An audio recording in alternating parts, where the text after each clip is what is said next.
Nous voici connectés ensemble. J'espère que vous êtes bien installés pour cette guidance du 9 août 2022. C'est parti, on va regarder avec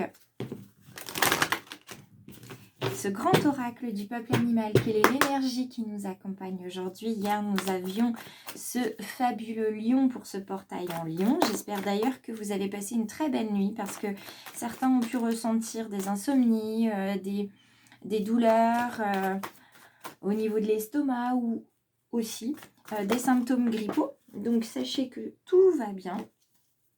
C'est simplement que nous sommes en train de nous connecter à des énergies qui viennent de très haut. Hop là. Donc il va falloir les accepter comme elles viennent, hein, un petit peu comme tout ce qui est dans la vie. Alors on y va. Quelle est cette carte énergie qui vient vers nous aujourd'hui? Alors, voilà. Nous sommes avec le taureau. Mais vous voyez, c'est... Enfin, vous voyez, non. Moi, je l'ai vu. Quand j'ai fait le brassage, il y a une carte qui est tombée tout à l'heure. Et en fait, c'était la carte du taureau. Et elle était comme ça, donc je ne pouvais pas la prendre. Et là, elle est dans sa version droite. Vous voyez, ce fabuleux taureau. J'adore. Je trouve que ce sont de magnifiques animaux, d'ailleurs, à qui on fait beaucoup de mal. Et j'aime pas trop ça, tout ce qui est corrida et toutes ces choses. Par contre, l'animal en lui-même, je le trouve très beau. C'est puissant, j'adore la couleur de l'ébène. C'est vraiment un animal magnifique. Donc là, forcément, avec cet animal-là, on va se dire, oui, on est dans l'action avec le taureau. Eh bien, pas du tout. Le taureau n'est pas tant dans l'action que ça. Et pourtant, on dit prendre le taureau par les cornes. Bien souvent, si vous avez observé un champ, que ce soit un champ de vache ou un champ de taureau, si vous avez eu l'occasion, ce sont des animaux qui regardent énormément ce qui se passe autour d'eux. Ils sont très observateurs et ils ne vont agir qu'en tout dernier recours. Soit ils vont s'éloigner, soit ils vont tourner, se promener, mais ils ne vont pas foncer tête baissée comme on peut le voir dans certains films ou dans certains événements. Le taureau, c'est avant tout un signe, une énergie de profondeur.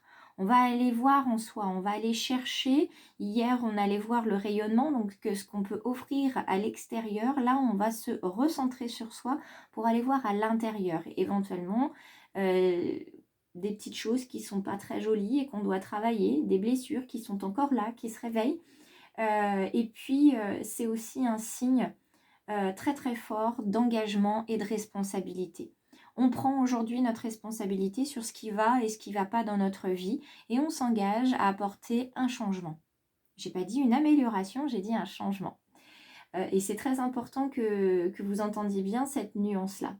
On vous invite à faire chaque pas en conscience parce que ça va vous rapprocher chaque jour de votre âme et de votre chemin de vie.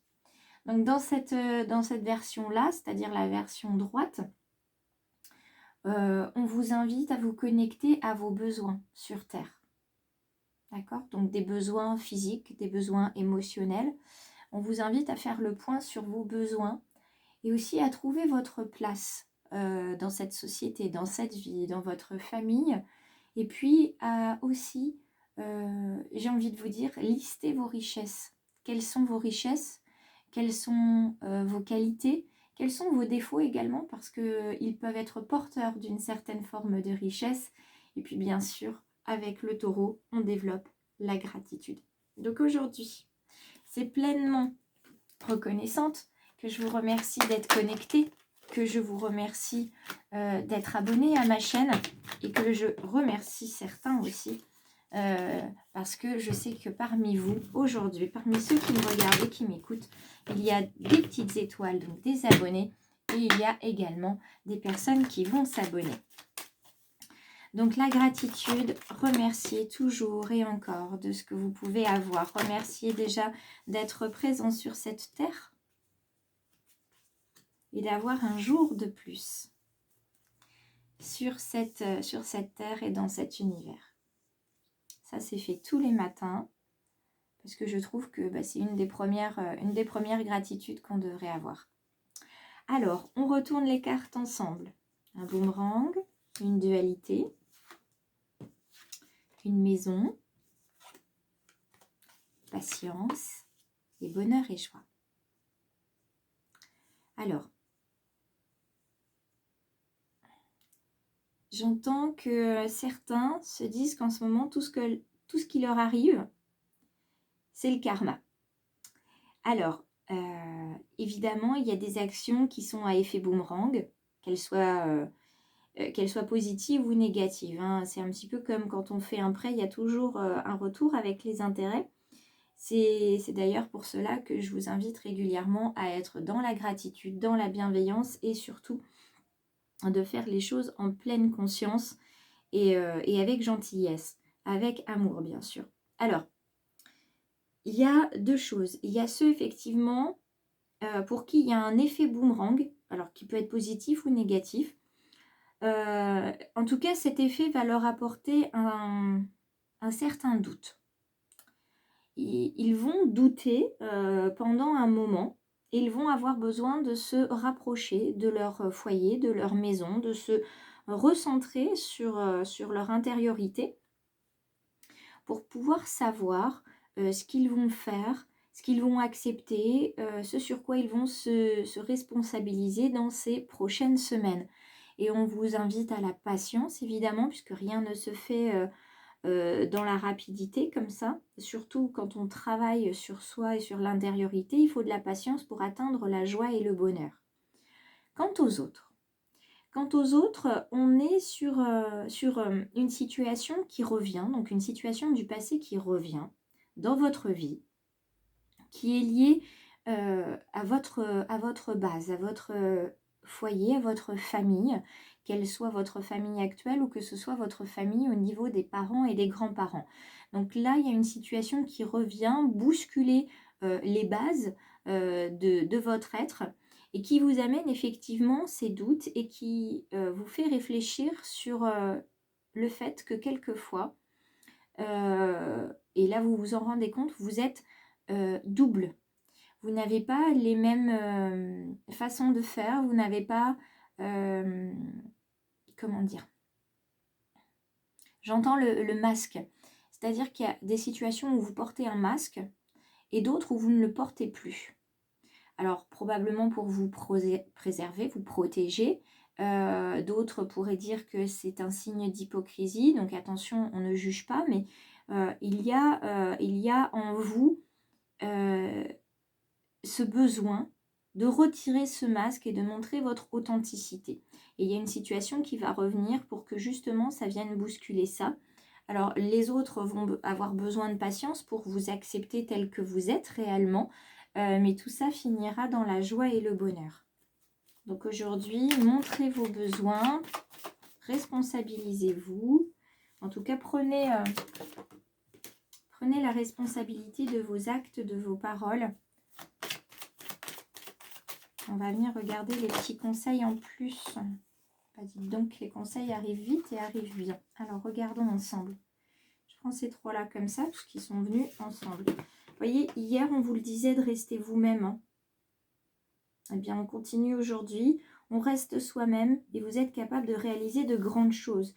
Donc, si dans votre enfance, on a pu dire à votre enfant intérieur que vous n'étiez pas capable d'atteindre tel niveau d'études, que vous ne feriez jamais ce métier, etc., etc.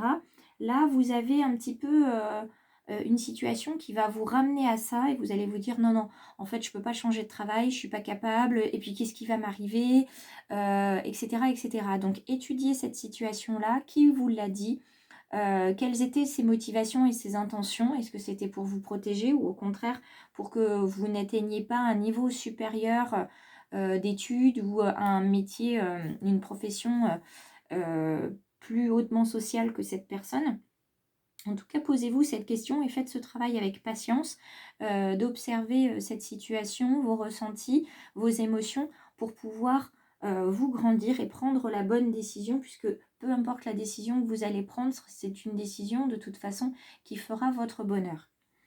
On vous invite, vous voyez, à écouter votre météo émotionnelle et à faire preuve de créativité, c'est-à-dire exprimez-vous de quelque manière que ce soit. Si vous vous sentez stressé, évidemment dans le doute, que vous vous sentez pas bien, c'est-à-dire non aligné, un petit peu déséquilibré émotionnellement, les guides vous invitent à vous tourner toujours vers la créativité, vers l'art.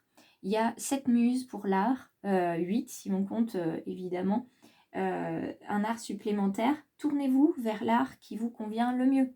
D'accord? Vous en avez tellement à disposition, vous pouvez les combiner. Donc n'hésitez surtout pas à prendre la plume, le crayon, à créer quelque chose de réel, un objet réel, vous voyez? Parce que quand vous l'avez créé, cet objet réel, vous vous dites, ça c'est moi qui l'ai fait. J'ai été capable de le faire avec toutes ces difficultés, je les ai surmontées et j'ai créé quelque chose que je trouve beau. D'accord? C'est une part de votre âme que vous mettez dans l'art. Donc n'hésitez pas à le faire, ça vous fera du bien. Puis en plus, ça fait sortir les émotions. Donc c'est que positif. Et on vous invite à ne jamais oublier de rêver. Évidemment, continuez à rêver et ça fera du bien à votre enfant intérieur. Continuez d'avancer là-dessus pour, j'ai envie de dire, rassurer et apaiser votre enfant intérieur. D'accord? Après tout, lui, il n'a rien fait, il n'a rien demandé, votre enfant intérieur. Et je pense qu'aujourd'hui, avec la carte du taureau, c'est lui que vous allez voir et vous allez offrir de la bonté à votre enfant intérieur. Vous voyez, sous vos airs certainement forts, de personnes qui contrôlent sa vie et qui dirigent très bien ce qui se passe autour de lui ou autour d'elle, vous avez cette fragilité, cette fragilité de l'enfant intérieur. Vous observez ce qui se passe. Et puis quelquefois, vous ne comprenez pas tout. Et c'est bien normal. Parce qu'il y a quelquefois des situations assez incompréhensibles. Alors aujourd'hui, dans le domaine sentimental, on vous invite à trouver l'équilibre. Et vous avez des personnes qui vont être jalouses autour de vous. Vous pouvez être très bien aussi la personne qui est jalouse. Ça arrive, hein. Mais il faut savoir d'où elle vient, cette jalousie. Jalousie par rapport à qui et jalousie par rapport à quoi? D'accord? Donc, dans le domaine sentimental, vous voyez, cet équilibre, il va être à trouver entre les deux cœurs. Entre votre cœur d'enfant et votre cœur actuel, votre cœur d'adulte. On vous invite aussi à vous mettre au diapason en équilibre avec la personne qui partage votre existence, si vous en avez une. Et à faire table rase, en fait, dans votre foyer, à faire table rase de ces jalousies, de ces rancunes, de ces rancœurs, de ces non-dits, pour prendre un nouveau départ. Alors, le nouveau départ, il peut se faire seul ou il peut se faire à deux, vous voyez, ça peut être un voyage pour que vous retrouviez une connexion, ou alors ça peut être réellement un départ, une séparation, parce que c'est ce qu'il fallait. C'était la fin de l'histoire, vous vous êtes apporté ce que vous deviez vous apporter et on s'arrête là. Donc vous avez en numérologie ici le 4, le 6 et le 9, hein, si on réduit. Donc on est sur une stabilisation avec cet équilibre, on a besoin d'être en harmonie, d'être fidèle à soi et d'avancer avec prudence. Ici vous avez le tigre avec ce cœur là. Donc ce cœur n'est pas totalement libre hein, puisqu'il est sous l'emprise de la jalousie, des illusions. Vous sentez que vous êtes fragile, mais vous sentez aussi que c'est un moment de chance pour faire le point et voir si ensuite vous allez sur une réconciliation, un bonheur, ou si vous partez davantage vers une séparation. D'accord? Donc si vous êtes en couple, c'est ce qui se profile. Pour ceux qui sont célibataires, vous avez quoi qu'il en soit besoin d'un équilibre émotionnel, de purifier votre cœur de toute jalousie que vous avez pu avoir ou que vous avez, enfin, pendant vos expériences précédentes ou pendant votre enfance aussi, parce que bien souvent il y a une connexion, votre cœur est connecté à vos parents et on a toujours ce, comme on le dit, hein, on a le syndrome d'Oedipe et à un moment donné, ça coince. Donc il faut aller nettoyer tout ça pour vous affranchir et vraiment décoller, vous décoller hein, physiquement et émotionnellement de cette personne dont vous seriez dépendante affectivement. Voilà pour ce que j'avais à vous dire aujourd'hui grâce au guide. J'espère que ça vous a plu, que ça a résonné surtout en vous. Quoi qu'il en soit, même si ça ne résonne que pour une ou deux personnes, moi ça me va, parce que ça veut dire que j'ai pu être connectée au bon moment avec mes guides et surtout que les petites étoiles qui en avaient besoin ou les belles âmes ont été connectées en même temps que moi. Et ça, c'est le principal. Donc je vous embrasse bien fort, je vous souhaite de passer une belle Saint-Amour et je vous dis à demain.